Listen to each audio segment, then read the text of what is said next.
అందరికీ నమస్తే అండి.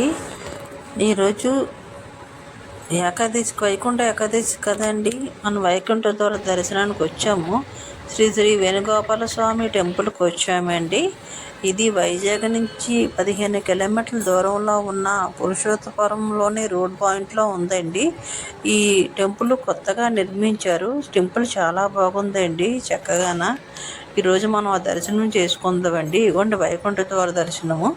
ఇట్టించి మనం లోపలికి వెళ్దాము.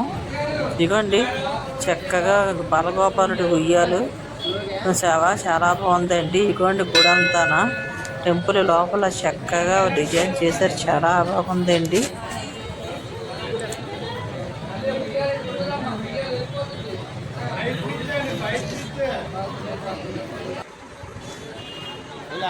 ఇదిగోండి ఇక్కడ వైకుంఠ ద్వారం నుంచి వచ్చిన వాళ్ళకి ఇదిగోండి స్వామివారిని దర్శనం చేసిన అవకాశం ఇక్కడ మనకి దొరికింది.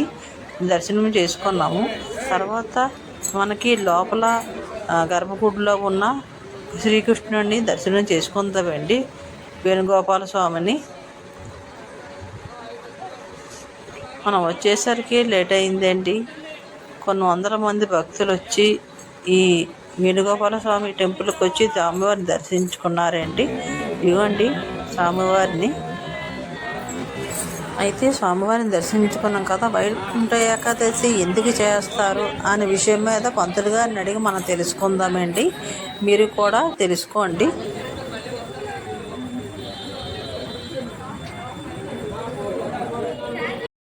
శ్రీమతే రామానుజాయ నమః. భక్తులు 50 మందికి కూడా ముక్కోటి ఏకాదశి శుభాకాంక్షలు.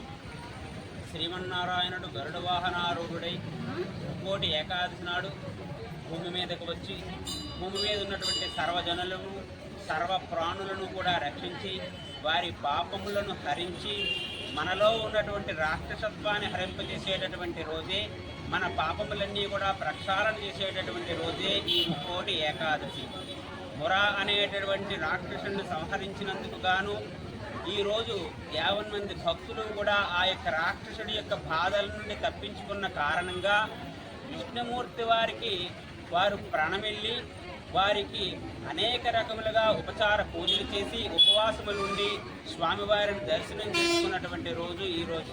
పురుషోత్తపురంలో గల శ్రీ వేణుగోపాల స్వామి వారి దేవాలయ సన్నిధి యందు చుట్టుపక్కల ఉన్నటువంటి 50 మంది గ్రామ ప్రజలు భక్తులు అందరూ కూడా స్వామివారిని విశేషంగా దర్శించి తీర్థప్రసాదాలు స్వీకరించినటువంటి వారి 50 మందికి కూడా భక్త జనాభాలు అందరికీ కూడా స్వామివారి యొక్క పరిపూర్ణమైనటువంటి అనుగ్రహములు కలుగుగాక అని చెప్పి మంగళాశాసనం చేస్తూ హరే కృష్ణ. ఇక టెంపుల్కి వచ్చాం కదా, స్వామివారి దర్శనం అయిపోయింది. మీరు కూడా దర్శనం చేసుకోండి. లైక్ చేయండి, షేర్ చేయండి, నాకు సపోర్ట్ అయితే చేయండి. వైకుంఠ ఏకాదశి రోజు దర్శనం చేసుకుంటే చాలా మంచిదండి. నాకు సపోర్ట్ చేయండి. థ్యాంక్ యూ వెరీ మచ్ అండి. ఇలాంటి వీడియోలు ఎన్నో తీసి పెడతాను. ప్లీజ్.